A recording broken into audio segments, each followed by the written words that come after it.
Kan nie baie drink. Fok. Cheers. Dank je.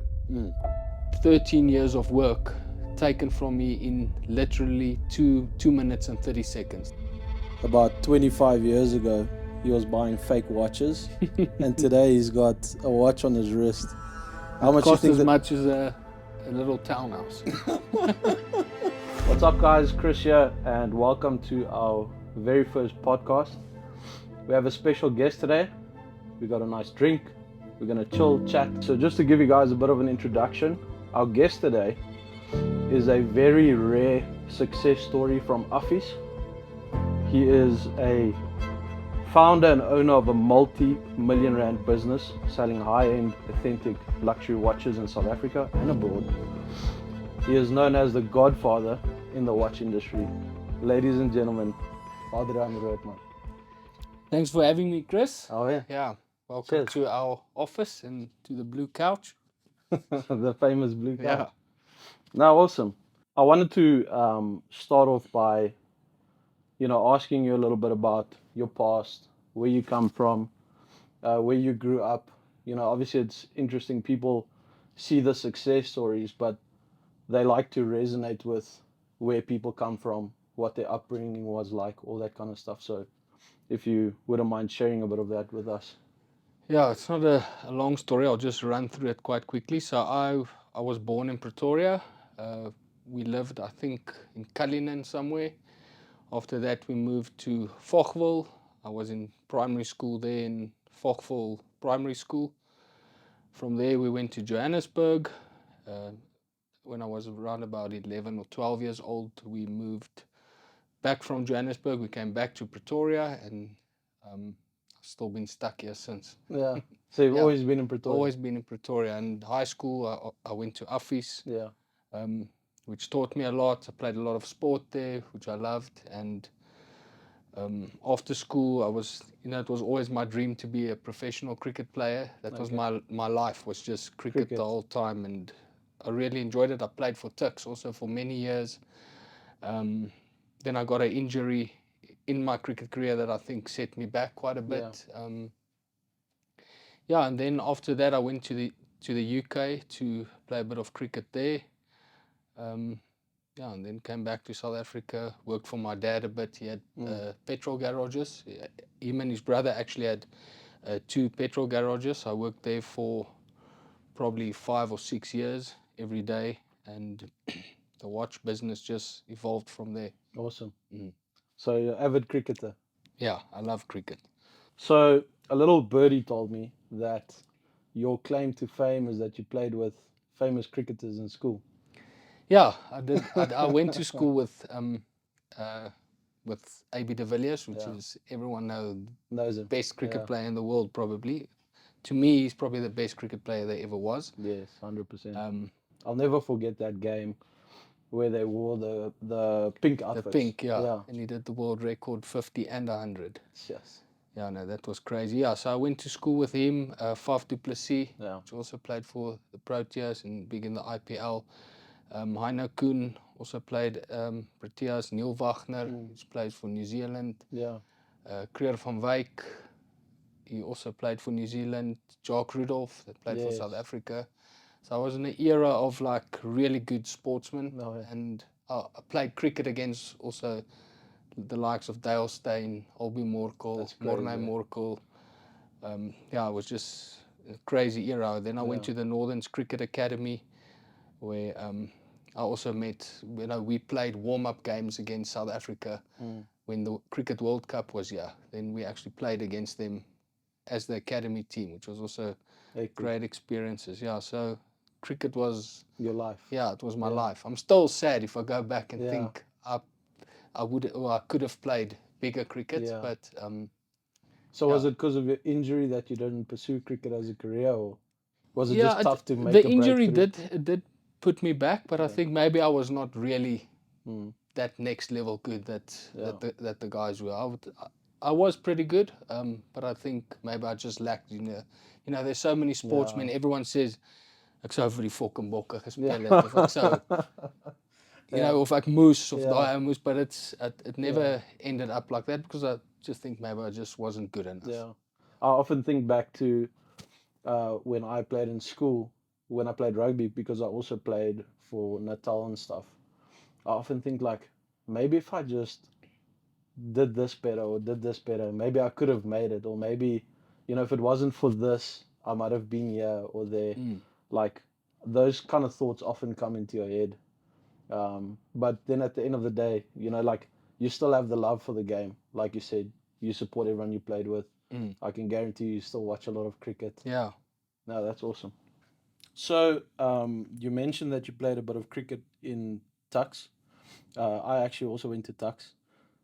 But what what did you study? Because I know you have to obviously study and stuff to Yeah, like. Were you good in school? Were you good no, I academically? was terrible. I was a 40% student, and some terms I actually failed, where you get your report and it says failed. And Yeah. me and my friends, we would steal at the school report papers and then use our printer at home and then jip our points. And I showed that to my dad, and he thought, no, I was Doing all right. doing very well, but Yeah. no, I was terrible at school. No. I didn't go and study. I could play cricket for Tux. I don't know Yeah. what rule there was that you didn't have to study to play for Tux, but I played for Tux Yeah. for many years for the first team. And yeah, I did try to study through UNISA, I think business, some business course, which also I battle to sit down and study. I've got a Study. short Yeah. attention span. Which is cool. Like that kind of like brings me to what I wanted to ask you now was, like sitting next to you, reading everything online, everything that's come out in the news and the papers and everything. Like, you've built a massively successful business. Congratulations on that. But a lot of people think to become a success, you need to do this traditional route where you have to go and study. You have to get a degree to do something with your life. And obviously, like a lot of parents put pressure on their children, to do that. But there's so many success stories like yourself where, it's not really about what you do in a classroom, but more your passion for something and more your determination to get something done. Like if you're passionate about building a business, if you're passionate about what you're doing, like that means a lot more than a piece of paper that said you got 69% for accounting or something like that. Yeah, but unfortunately, you're not gonna walk into a job without those papers. Yeah. So that's still something you have to, or I would still say people should go and study, but Yeah. it's different people. I'm not the kind of guy that was ever gonna study, and you get people that are more focused, and I suppose maybe they want to, if you want to be a doctor, or Yeah. then you have to go study. To being an entrepreneur is something different. Yeah. I also believe that, like you said, to be a professional in something, obviously you have to have a degree. You can't become an engineer without the qualification. You Yeah. can't become a lawyer without the qualification. But, you know, uh, being entrepreneur is so important to an economy in any country, like let alone our country. And I think it's just, the more people can grasp that concept, can grasp that understanding of, it's okay to not having an interest in school academically, potentially. But if you have a passion for something and you find a gap in the market and you take it, like you can make a big success of your life. I wanted to ask you, what brought you into the watch industry? Like, what sparked your interest? We just chatted about, if you're passionate about something, you can pursue it. What brought you into the watch industry? Um, like I don't know, I loved watches. My dad he always used to put his watch next to his bedstand, and I think it was a Lancard or some cheap watch then. And I don't know, I just remember when I was a young boy, I always remembered his watch on his bedstand, and I just loved watches then. And as I grew up, um, in high school, when we go to Menlyn, I would go to I think there was a world's finest watches there. I would walk around there and look at the watches, go to the diesel shop, look at diesel and guest watches, and I just loved the look of watches. But that was, I never did I think about doing it as a business. It Yeah. was purely just something that I loved. And What did you love the most about a watch? Like back then, obviously it wasn't financial back then. It was more just the appearance of a watch. Yeah, just definitely the Yeah. appearance. And I always remember, I still like F1. I always saw the ads of the F1 and tag gear associated with F1, and just aspired to something. And Yeah. I wanted to wear a tag where someone else would have Mm. had a Psycho or something less. So you started noticing people's watches already from a young age. Yes. So you'd look at what they wear. Yeah. So at what age did you think to yourself, I want to buy myself a Rolex? I want to own a Rolex. I want to, because you obviously knew what a tag was, you knew what Rolexes was, and obviously you knew the prices of the watches. At what age did you think one day, I want to buy myself this watch? I want to buy a Rolex. Yeah, I can't really say exactly Is it? at what age I thought that, but I know my first expensive watch was actually a fake tag and a fake Seiko and a fake Mont Blanc, and that was like the first brand watches that I wore, but it was fakes. But that's that's what I did. That's awesome. But you had a love for watches, which Yeah, is cool. yeah, I The always same that did. you have a love for cricket. That brings me to, asking you, because I obviously also, I look at your website every single day. You guys can go have a look at it. It's luxurytime.co.za. And I see the amount of watches that go onto that website, and within a couple hours or sometimes even a day or so, go back off the website, they're sold. How was it like in the beginning when you started Luxury Time? What brought you to starting the company, and how was the first couple of months? Because looking back at it now, you're obviously doing a lot of volume, but it wasn't like that in the beginning. And a lot of people look at it now and say, you've built a big successful company, but you've also gone through the hardships. Yeah, so how I basically got to start Luxury Time. I stopped playing cricket. Well, I didn't stop. I was still playing cricket then. I didn't really like my job that I had with my dad at the petrol garages. It just wasn't something that I enjoyed. I didn't like working with so many people, and just wasn't for me, that kind of retail hours and the industry.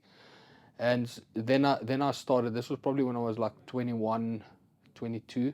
Then I started looking for business ideas. And even when I was in high school, I always bought a tech. There was some sort of tech magazine that was out back then, and that was when the internet in South Africa just basically started to get big. And That was in about 2004, yeah, around 2003. probably the early 2000s. Yeah. And I still remember reading an article of business ideas, and my first website idea was to do a wine shop. I wanted to sell wines online, and then I thought I always looked at the Auto Trader book, and I thought, why don't I put the Auto Trader in a digital format and sell cars online? Yeah. Because we didn't have that then, but I mean, now we all know Auto Trader is online. So, and then eventually, yeah, going forward again, because I love watches so much, I always browsed internet and looked at watches overseas, and I thought, why don't I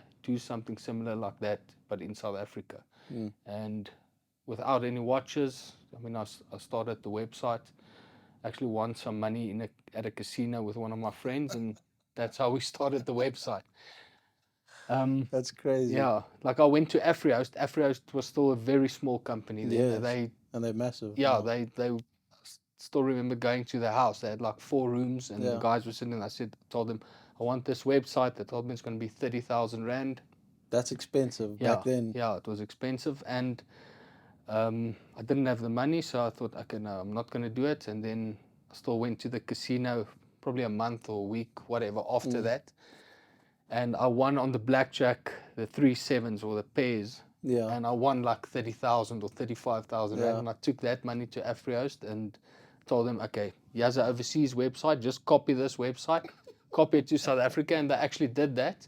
Yeah. And probably a year into that, one day at my house, someone arrived, an attorney, with a box this big full of files.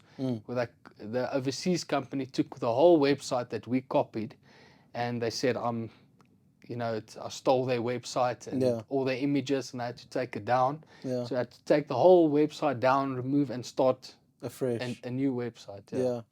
What was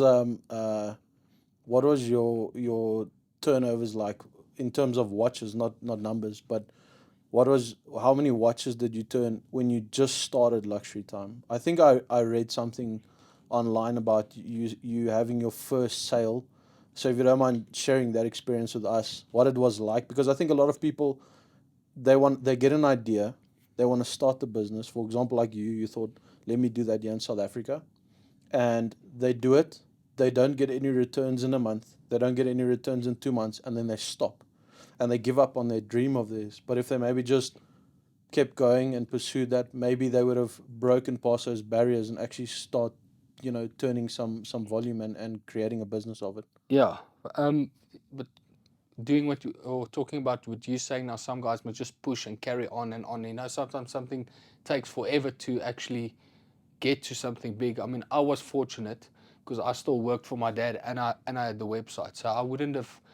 I mean, if I just had the website and didn't have other income, I wouldn't have been able to sustain anything because So you were I more was building a just too side too hustle. quiet. Yeah, that was my side business, and it was very quiet. I think the first year I didn't sell one watch.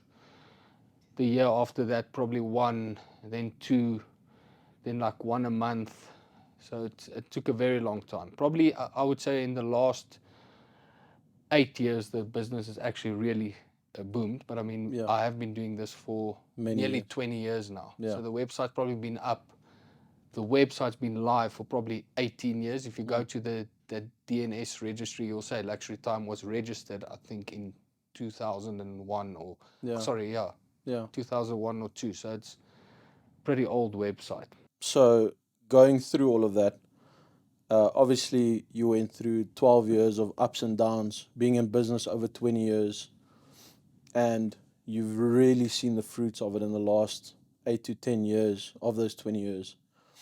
What would you advise someone young starting out a business like you were to do when they're in that situation and they have a year and they don't see any sales, they don't see anything happening? But I mean, if you never carried on, you wouldn't have built the company that you've built. Yeah, it's obviously easy to say to someone, don't give up. I mean, I've also, since I've started Luxury Time, I've probably started 10 different other companies on the side and everything has failed. Just because I didn't go on with them. I think because what I've achieved now, like when I start something, I think it's going to be an instant success. But then I put, basically it's just like when you start something, don't give up. Just like carry on. Because what I'm doing with different companies that are starting, I start 1 year, 2 years, it's not really doing well, and I just stopped and I look for something else. I think that's what a lot of new entrepreneurs are doing. They start something, they don't see Instant results. instant money, and it's not doing good, and then they think, no, this is not going to work, so they jump to something else, and then I mean, any business, it's like a snowball. It just over the years, you build your expertise and your experience in what you're doing, and then it would just a natural progression get bigger. Yeah. If you do what you're doing and you do it obviously right. Yeah.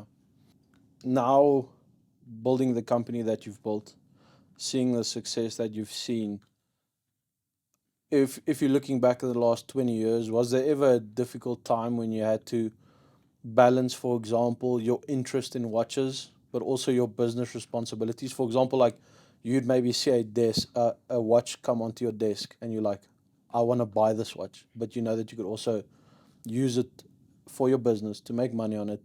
Like, was there a lot of instances in your 20 years where you've had to, um, put the business first ahead of your own interest and passion in watches?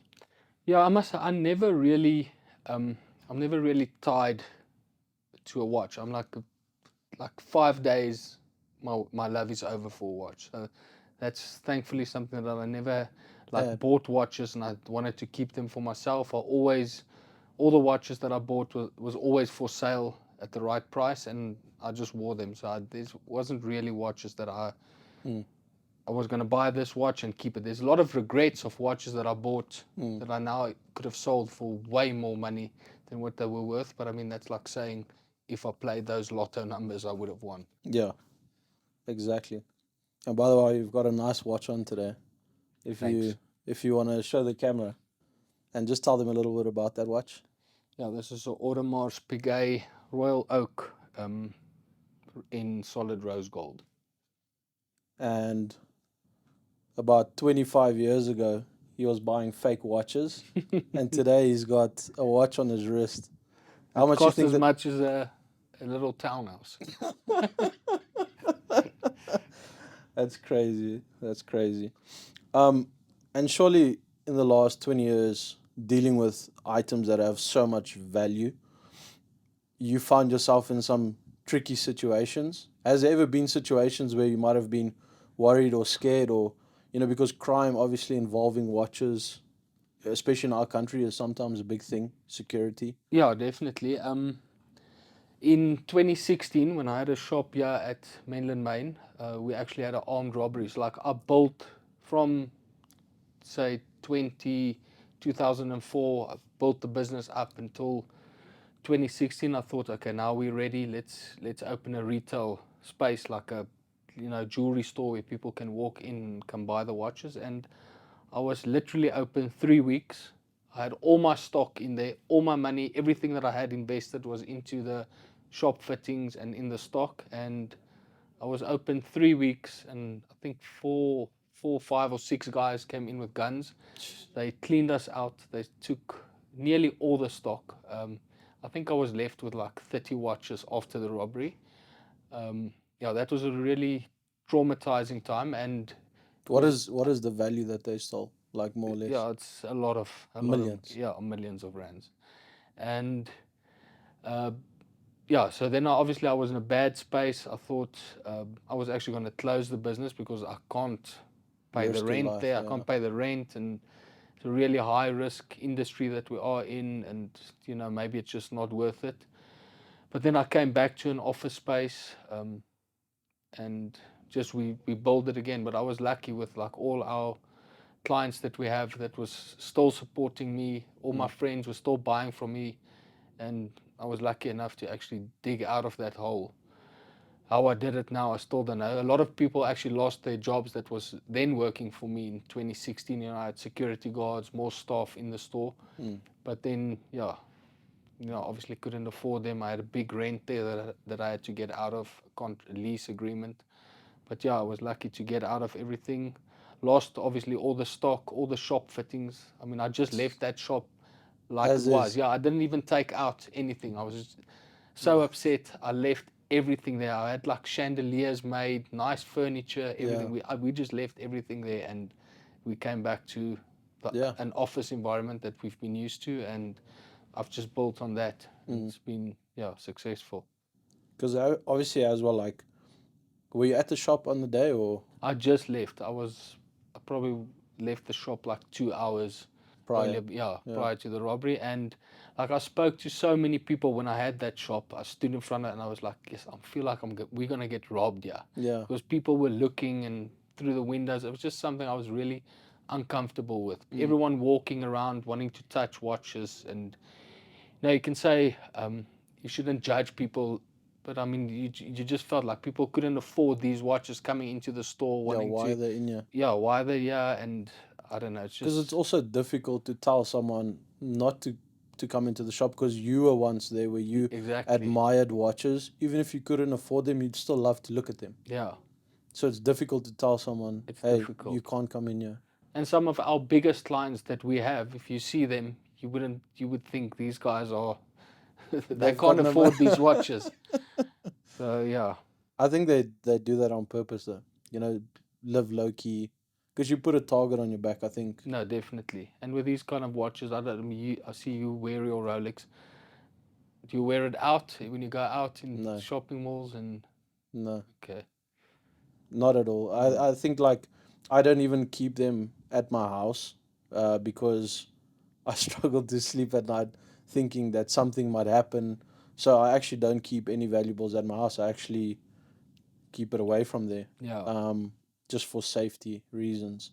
The only time I would wear it is if I know I'd be in a secure place like today. In your offices, I know there's a lot of security in this building. Just to get in here is a schlep, but it's good. Yeah, no, that's also how I feel. I only wear my nice watches here at the office or at my house or when I go to a friend's house or something, but never out in shopping malls or restaurants. Yeah, that's crazy. So you had a major setback in 2016, Yeah. and it's this is the first time that I'm hearing of it as well. And it's awesome to hear. Obviously, it's not good that it happened, but I mean, like looking at it from a business point of view, it's awesome to hear that, you know, like there's people that go through times like that and like put their heads in their hands and don't know what to do, and they come out the other side like happy that they just continue. Like once again, just putting your head down, not giving up, just carrying on working. Yeah, and just to tell people, people will think, no, you maybe got a massive insurance payout. I Yeah. got zero money from the insurance. What? It's now 2016, we're still fighting the insurance company What?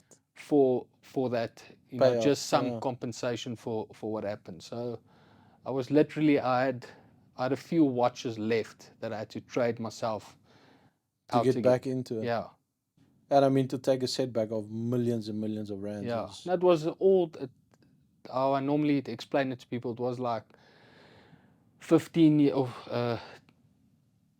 years of work taken from me in literally 2 minutes and 30 seconds. That's how long it took those guys to come in and out and leave with the stuff. and were they armed? Like, did they enter the Yeah, shop? they were armed. They fired shots in the store. What? The girl she still works for me. She was there the day it happened. So that was pretty Yeah, it's not cool. traumatizing for Yeah. everyone. Yeah. And it's like you also as a business owner, you have to think of your employees and stuff as well. Even if you're at the office most of the time, sometimes, like you said, you might shoot out and your employees are in charge of the space. You know, they could potentially be at risk as well. So there's a lot of things you have to think about. There's a lot of people you have to consider. A business has many operating arms, Yeah. and you have to thoroughly think about everything and all the possibilities and probabilities. So I want to move on to some watches. Do you still remember the very first watch that you bought? Real authentic watch? For myself, or actually for the business, the first one we bought for the business was a Tag Aquaracer Professional, something like that. So you bought a watch for your company before you bought a watch for yourself? Yeah. That's cool. That was when I was still wearing fake watches, but selling real ones to just say, I couldn't. You can't sell someone expensive watch, but I couldn't even wear one. Ones, Yeah. So at some stage I was selling watches. No, I was driving a City Golf 1.4. What's it? Volkswagen. Yeah. I was driving a car like that. VW. Yeah, VW, and I would deliver watches to people's houses.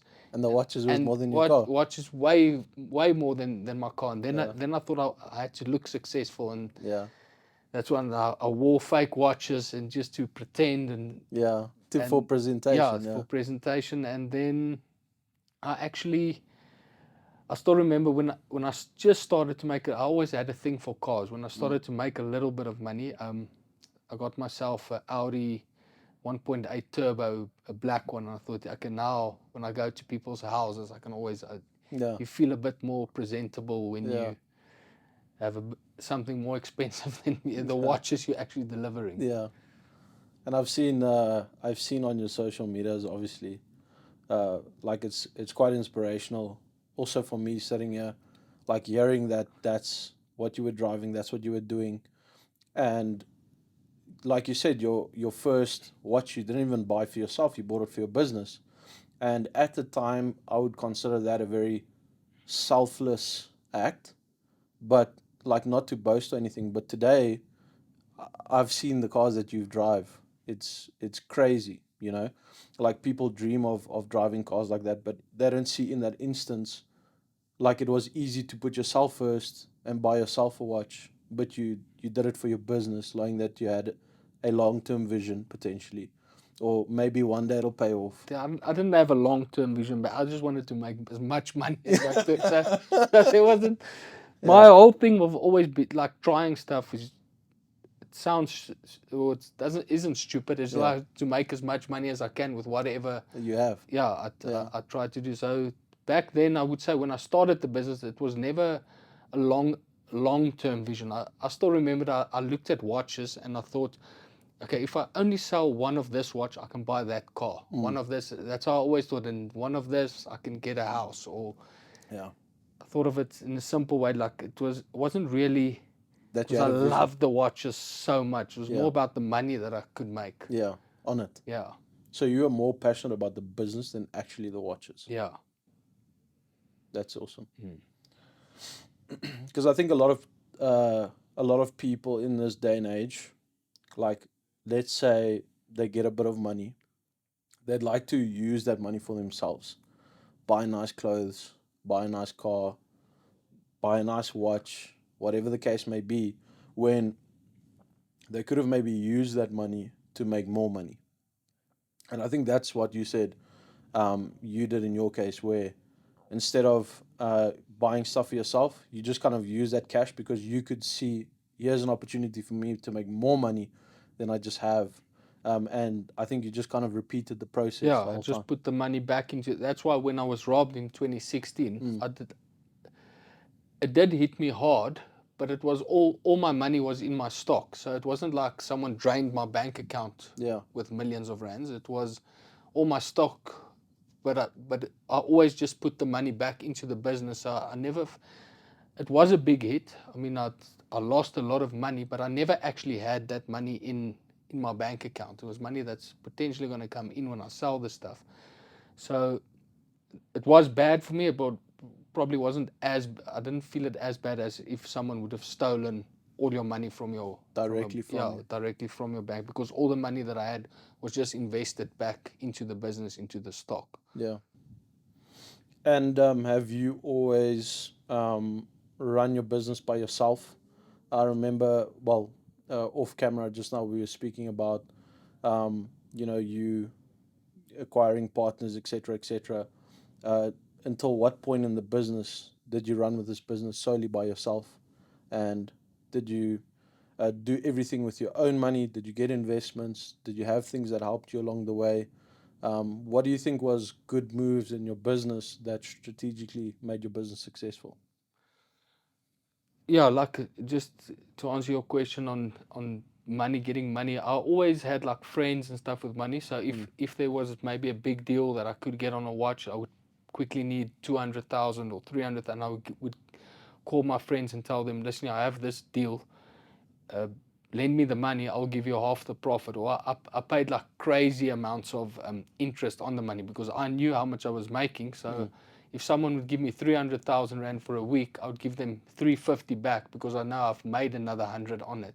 Yeah. So I paid crazy interest on the money. So, but I always was fortunate to have guys that I can go to that helped me with money, because this business is it's very cash flow heavy. So if someone brings you a big collection of watches, I would never say no. I would say yes. I would maybe have a guy would bring me 500,000 rands of watches. I would add 80,000 rand in my bank account, and I'd say yes, we can do the deal. And then I would quickly make a plan. And I was always fortunate to have guys that would give me the money for that. And but then. So you had people like trusting in you as well. Trusting in me, and I would give them it. But then I only got a proper investor or partners into the business last year. So I ran the business all these years by myself. But I must say I have a big team behind me. I have Arno, which is the manager of the company. I mean, without him, none of this I would say would be possible, because I have my set of clients that I work with since I was young that's just grown with me, and all these new people, hundreds of new people that as new clients, he helps them. We have a lot of people now that actually helps me behind the scenes, so it's definitely not just me. Yeah, no, 100%. Yeah, and as I said, last year we had Fledge Capital come into the business. They bought a 25% share in the business. They're not really involved with the management of the business, but they come with ideas and strategies, and which is like a totally different angle that I'm not used to, which is very helpful. And I know like the viewers will probably like this one, but when someone buys into your business, there obviously has to be a valuation that gets slapped on it. Yeah. What did they value your business at? No. Yeah, there's I'm not going to put a money value it, but I would say probably it's around about a 9-figure valuation. In rands. In rands, yeah. That's massive. Yeah, it's pretty big. That's crazy. Coming back to watches, what makes a watch valuable? Early on, you were speaking about the appearance of watches, and you've obviously met a lot of people coming in and out. They buy watches for different reasons. But I actually remember when I once asked someone because he was wearing a Rolex on his arm, and I'm like, I've heard about the brand. I know it's an expensive watch. How much did your watch cost you? And I remember him telling me that his watch cost 500,000. And in my head, my jaw kind of dropped on the floor, thinking, how can a watch be worth that much money? Like, what actually gives a watch value? Yeah, it's not necessarily the material that it's made out of, the gold or so, but you obviously get vintage watches, which is very old watches. There's only a few of them made, a few of them survived all these years, so that makes a watch very valuable in certain brands. And then you obviously get the watches with this precious metals that also adds the value, but it's probably that it's demand and supply on certain watches. That's just what drives the value. Yeah, that's crazy.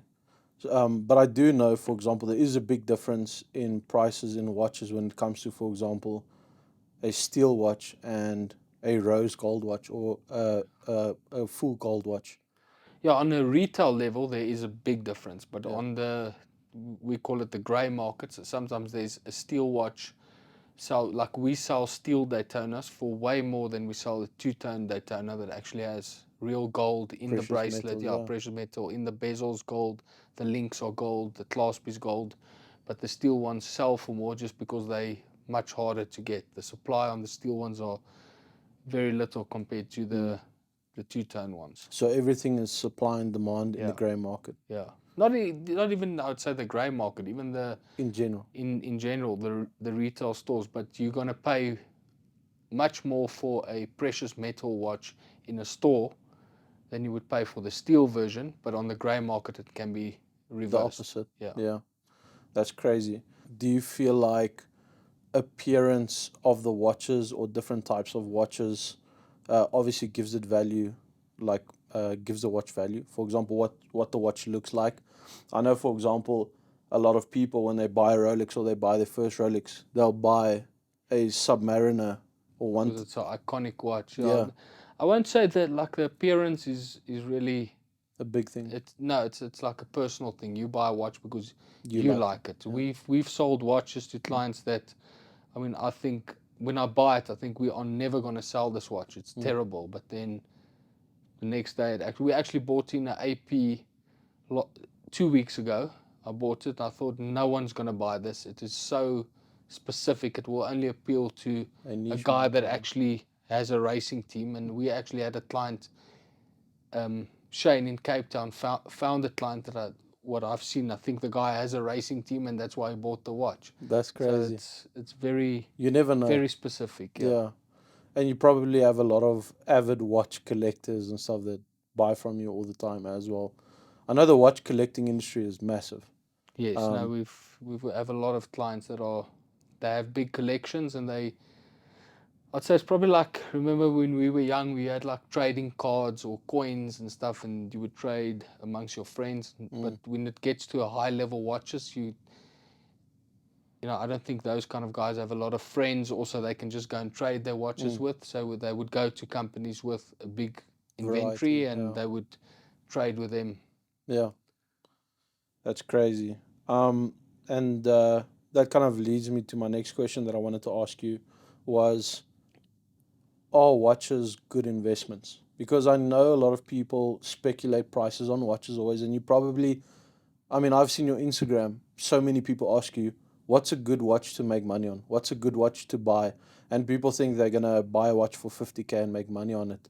Are watches, one, good investments? And two, which watches are good investments? Yeah, that, like, if you asked me this question in March last year, I would say excellent investments, because the market was crazy high. It was booming. Yeah, it was Yeah. it was really, really big. So I always I advocate, guys, it's great investments. But I mean, it's not just, that's what I always thought. It's not just a sales pitch to get guys to buy the stuff, but if you buy the right watches, which is Rolex models, which most guys can afford, and you can hold it for a long time, not a short time, then you can make money. If you can get the watches at a retail price from the stores, you can make money. But I mean, to buy from me, hold it for a month or so, and come back to me and think you're going to make money, it's not going to happen. Yeah.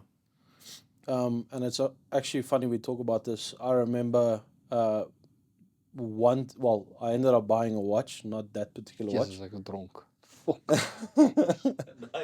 Yes. But Yeah. Okay, go. I actually remember this particular piece. I didn't end up buying this particular piece, but I wanted to buy it. It was a previous version of this sub. The one for, sorry, the 114060. Yeah, you'll know Yeah. much better than me. But I see date sub. yeah, I think this is the Yeah, that's a new one. ceramic date. Yeah. I thought it was a non-date. So the pre-ceramic, I remember you guys had one in stock, and I went to go view it in Cape Town with Shane actually, and you guys shipped the watch all the way there. And I actually checked the price tag on the box, and the price tag on the box said 59,000 rand. It still had the slip, it still had everything, and I know you guys were selling it for I think 210,000 rand or something like that, and you know, that's after the watch market has gone down still. So that just kind of, plays advocate for what you just said, where, if you can hold watches for a long time, No, of course they're going to long term, appreciate. it's, yeah, definitely. I mean, that watch, if you can hold it for, I don't know, did you buy it from me? Not From this one, Shane? not Okay. the specific one. Yeah, but then, I mean, it's gonna go up over time. It's definitely not depreciating in value. I mean, you can go have a look at watch charts. The guys can look online on Chrono24. Over the years, they have graphs where they can see if you can hold on to it for a long time. It's just gone up over you probably get some dips in the market, but that's like when the crypto crashes or the stock market crashes. The watches tend to follow what happens in bigger markets, but they don't go down as much. They're not as volatile as crypto or Yeah. different stocks that you can buy. I actually remember reading an article where it actually said that watches outperformed the stock market, the housing market. Yeah, so yeah, It was, I it think, was a for 3 Bloomberg years. ad Yeah. or something like that. I also saw that. That's crazy. And a lot of people think they're going to make instant money buying watches, but like you said, it's more inflation, and in the long run, the And you have value. to know what you buy. Exactly, A lot of the young guys, I get so many people that want to buy from us. They young people. They got money. They want to buy. They want to start with a 20,000 rand watch, 30,000, and they message me and say, "Okay, I'm going to buy this for 20. Can I make money on it?" I tell them, "No, you're going to probably lose 50% of your money if you buy it. It's Yeah. rather don't speculate at that kind of level. You have to really know watches. It's like you guys, what you do. You know what you do, and then you can back and put money into it. But if you don't know what you just follow Instagram and you look at, or you hear your friends make money doing something, then you're gonna definitely lose money." Yeah. I remember I bought a tag from a retail shop. I think it was still in Menlyn, at the vault. But I went and I said to myself, because I've always loved watches as well, I said to myself, if I can achieve this goal, then I'm going to buy a watch for myself. And I actually remember walking into the store, I smashed this goal of mine, and I bought that tag.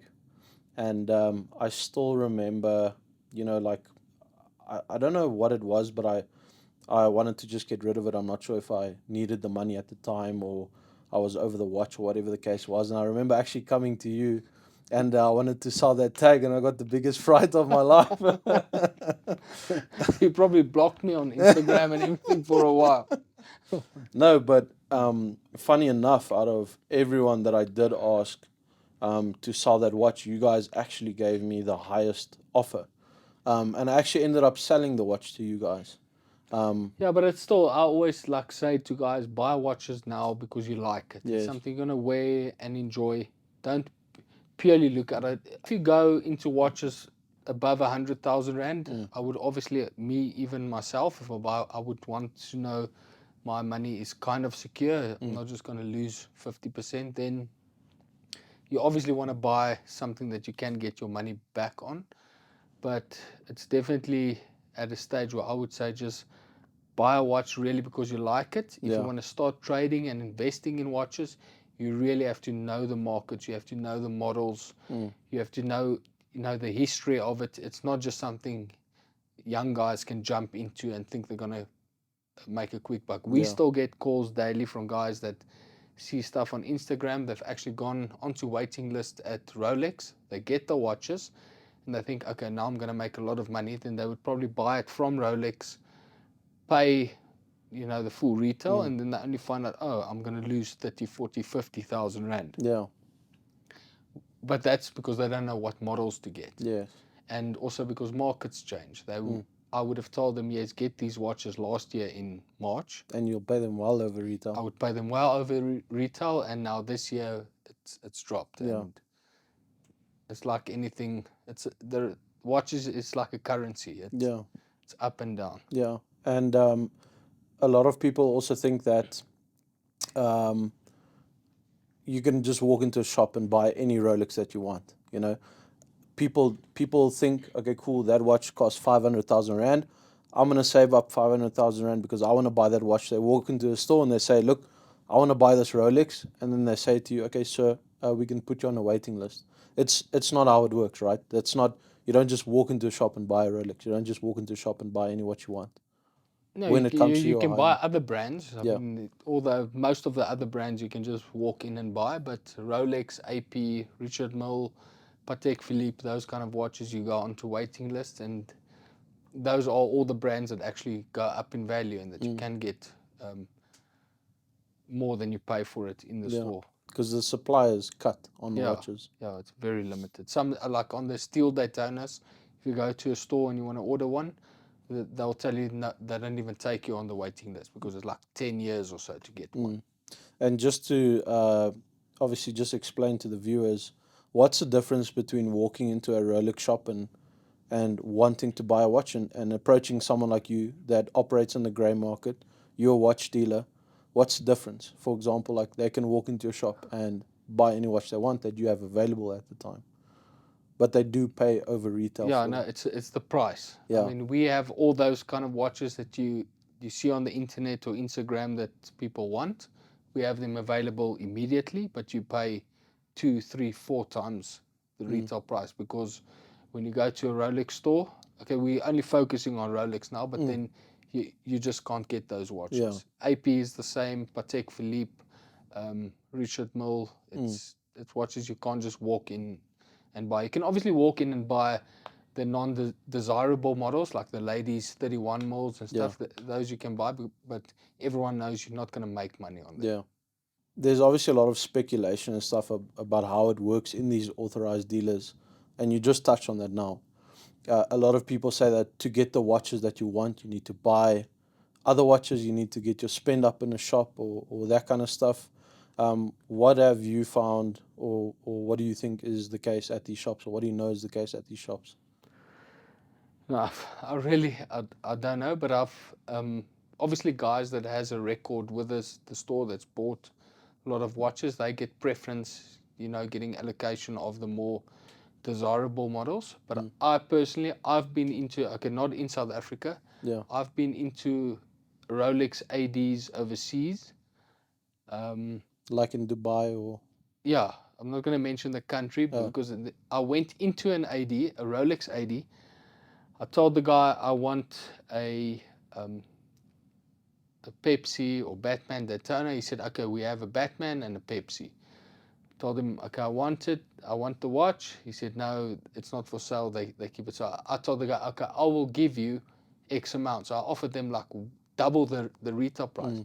And the Rolex AD actually sold me those watches. What? That's like if I had to expose them and tell them the guys would lose their jobs. No, they would Close get business. they would close the business. And Yeah. I bought. Still remember, I bought 2 Rolexes and an Omega from these stores. From it wasn't a Rolex AD. It was a store that had a Rolex agency within the store. And I bought those watches at above retail.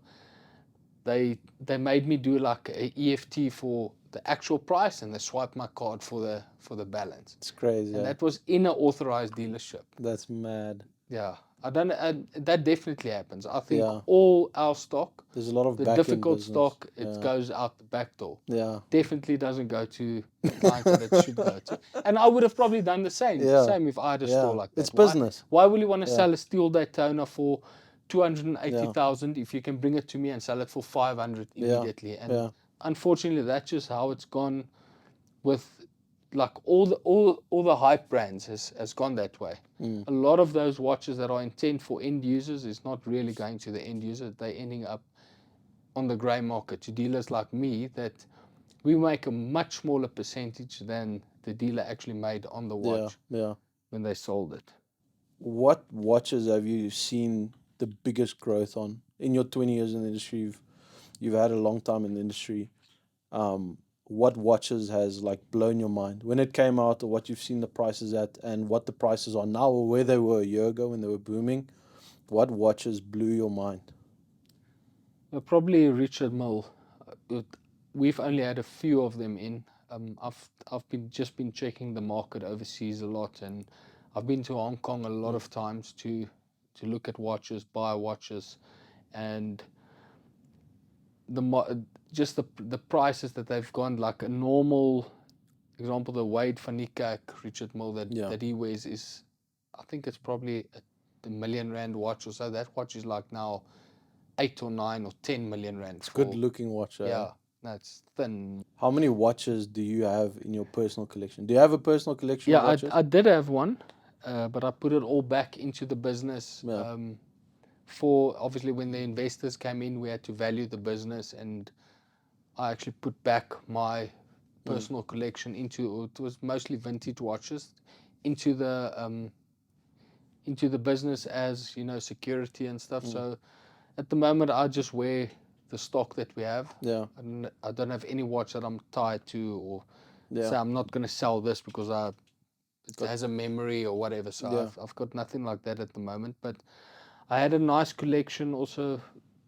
Just after the robbery we had, then I sold those watches, also my personal collection, to put the money back into the business. But now at the moment, probably have, my collection is 400 watches. That's my collection. And you more into vintage watches than you are the newer watches, or what would you say you're more into? Yeah, I was like probably 5 years ago, vintage was really the passionate for them. But now, I like more the feel of the modern stuff.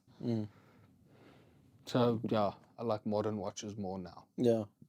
Because I've also seen some vintage watches that have had crazy price tags on them. Like, for example, what was the name of this watch again? It was the chronograph. Paul Newman Daytona that went on auction. Yes, and I remember looking at the price. $20 million or something like that. It was mad. Yeah. And a lot of people say there's a lot of money in vintage watches, but you also look at the years that have passed. It's the same as the example we spoke about earlier, where you buy a watch, you keep it many years, and then you look at the price and you're like, that's crazy, the price difference, but it's a long time, A lot of these watches historically were given to divers, were given to people that represented their countries. Yeah, they were tool watches. They were used in your line of work. They weren't considered a watch for investment or something luxury. They were given a Rolex Sea Dweller because you're gonna dive and weld under the sea for something. So it was like really a tool watch. Yeah. So I saw you put an Instagram post up on your Instagram. We had 3 watches. I think you had an AP, you had a Rolex, and a Hublot. Yeah. And you actually mentioned that the Hublot is the highest price tag, Retail price, but in the grey market it sells for the least. Yeah. What do you think this is? No, that's purely, it's all the brands have different price levels in countries. Like Hublot in South Africa is really expensive, while Hublot in Asia costs much less. So like our retail price would probably be 30% more than their retail price. At a moment, I knew South Africa, we were the cheapest in the world on Rolex, where you could buy a sub, say for 150 at a retail, but example in the US it would have probably been 200,000. Obviously, I followed you for a long time. I've seen your content on your socials and stuff. I also see that you get a lot of people trying to sell you fake watches. You get a lot of fake watches in and you throw them off your balcony. Yeah. No, we get fakes offered every day. That's And crazy. yeah, and guys, they always swear at us when they tell them the watches is fake or they're not happy. But I think most of them, they know their watches is fake. It's just They're taking a chance. yeah, they're just taking a chance. Yeah. And what do you think of someone? I know that you did this when you were young, but now when you see someone wear a fake watch, like, what do you think of them? Or what do you make of that situation? It's obviously different when you know if you see a 20-year-old guy wearing a fake watch than a 40-year-old guy wearing a fake watch. The one is still trying to make it. The other guy is like pretending if he has made it. So it's, I don't look it down at people that does that. It's their choice. Yeah, it's their choice. But if you, like I said in one of my YouTube videos, I did like if you are gonna wear a fake watch, and you are let's say you're a 100,000 rand a month kind of guy, that's your income. Don't wear a Richard Mille fake that is 5 million rand watch. Rather wear a Rolex sub that you can actually pull off, and guys would believe you. It's a fake. Yeah, that's fact. So That's some like good advice. act at least wear the fake where you fit in. Don't wear a AP like this at the age of 23 when you're still working at McDonald's or something like that. It's not gonna make sense. So that's some good advice for you guys out there. If you want to buy fake watches, at least buy the ones that you can pull off and not the unrealistic ones. That fit into your salary bracket. Yeah. What would you say is your favorite watch brand? And what is your least favorite watch brand? Because you get watches come in every single day. You have a look at them. You can see them. You can hold them. You can feel them. And you've felt all shapes and sizes. What would you say is your absolute favorite? And what is your least favorite? My favorite is Richard Mille. I haven't held a lot of them, but I mean, it's just a brand that I love. And whenever I get one, I put it on just because, the effort and stuff that goes into it and the lightness of some of the models. It's just, that's my perfect watch, a small RM. The brand that I least like is probably Hublot, because when people bring them to me and they've paid way over retail and they sell them, so then there's always conflict between the buy and the sell, because the guy paid so high, gets so little for it. And from a brand, from a business point of view, that's just what I don't like about it. But I have Hublot watches, or I don't have them, I wear them, and I like them. And I've heard RMs. I've never actually worn an RM on my wrist, but I've heard and read a lot of people say that they're extremely light watches. Yeah, very. You get some of those watches, they literally weigh as much as a packet of chips or a paper. And it actually blows your mind to think everything that's in that watch and how light it is. Yeah, it's crazy. So why would a RM, for example, be worth that much? Do you think it's because of those small things that people pay attention to, the fact that it's super light, the materials they use, or is it once again just a supply and demand? Yeah, I don't think a RM really costs that kind of money that they're asking. when Richard Mille, all the watch brands, let's say, started at the most expensive watch Rolex would sell, I'm just using this as an example, would be 100,000 Rand. AP would be 100. Patek 100. So Richard Mille, when they started at 500, 600. Yeah. So it was in everyone's perception that this is just like, if you have a Richard Mille, you don't care about the model. The brand is just elevated so much higher because of the price points. Yeah. And probably if Rolex also sells some of their watches at those prices, people would pay it, and Yeah. it would. But that's just what made Richard Mille. There's a lot of independent watch brands also that people don't know of that are also at those price points, which are, in my opinion, much better watches than the RMs. Yeah. But people, they don't know of them. I think brands are very important, especially in this space. Like you said, Rolex as a brand, it provides a lot of importance. It provides a lot of value. A lot of people say you don't actually buy the watch, you buy the brand. And I think that's once again, it just comes to pure supply and demand. People taking a liking to a brand, not a liking to a There's brand. also aspiration, like young guys, they would say, I want a Rolex. Yeah, I also remembered when I first made a bit of money, like I wanted that little crown on my wrist, that logo there with a crown on. Yeah. That's just, I don't know, it had some mystique or something about it that you just wanted it. I actually can resonate with what you said earlier, where you mentioned that you can't sit with a watch on your wrist for longer than a week because it kind of loses importance, right?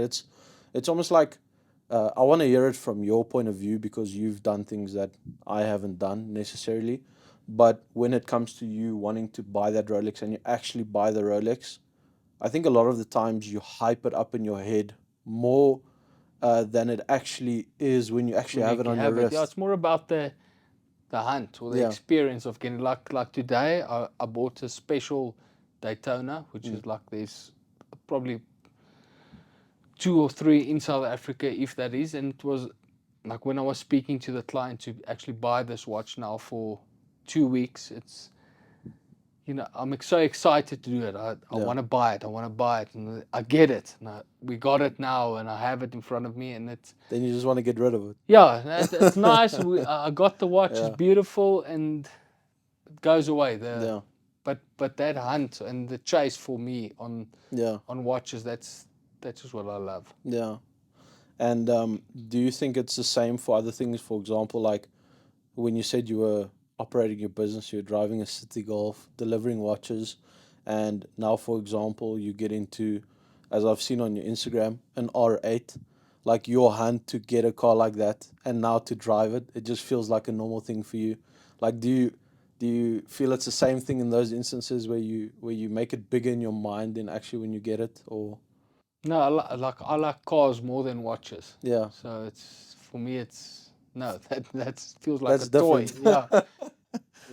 Yeah. Probably because I'm surrounded with watches all the time. Yeah. With nice cars, I'm not. So that's why I like to go to supercar clubs and see everyone's cars, and I don't know, a little bit of a petrol head in that kind of way. I don't know a lot about cars. Yeah. I just like the look. Probably like supercars and watches have a lot of similarities. They do actually. Yeah. That's why I was wondering if it's the same, because I've never driven an R8. So obviously it's something that I would love to do. It's something that I would love to buy, but I'm not sure if you get that same feeling where you're like, okay, this is cool, but I want the next. And I think you always hear people say this, like, there's never an end to what you want. Yeah, like if someone had to give me, say, 3 million Rand, do you want a 3 million Rand watch or 3 million Rand car? I would pick a car. Any day. Any day, yeah. But the car would lose the most value. Yeah, lose the most value, but it brings me 10 times more excitement than a watch would do. Yeah, exactly. It's crazy to think that some watches are so much more expensive than supercars. Yeah. Like supercars, but watches actually are more value, and it's not because you think a car is more valuable. It's once again supply and demand. People put those value on those watches. It's the demand, which is crazy. And once again, it just comes down to brands. And you've built an amazing brand. You've built Luxury Time, from the bottom up. And huge congratulations and respect to you. Thank you so much for being on our podcast today. Ja, thanks for having me. Yeah. Hoe voel jy? Yeah. Jou bangetjies 'n bietjie rooi. I think it's the golf today. Yeah, no, thanks for having me. Yeah. No, it was awesome chatting to you. And I think a lot of youngsters, a lot of people watching this, starting businesses, into watches, into cars, they can learn a lot from discussions with people like you. Not everyone gets to sit with you and chat watches with you every day. So hopefully content like this gives them a bit of that and just experience from someone like yourself that has achieved what you've achieved. Big congratulations. And once again, thank you so much for being on our podcast, our very first podcast. Thanks. Okay, guys. So hope you guys enjoyed that. If you guys want to listen to more content like this, if you guys want to watch more content like this, hit the like button and don't forget to subscribe. Cheers, guys. See you guys next time.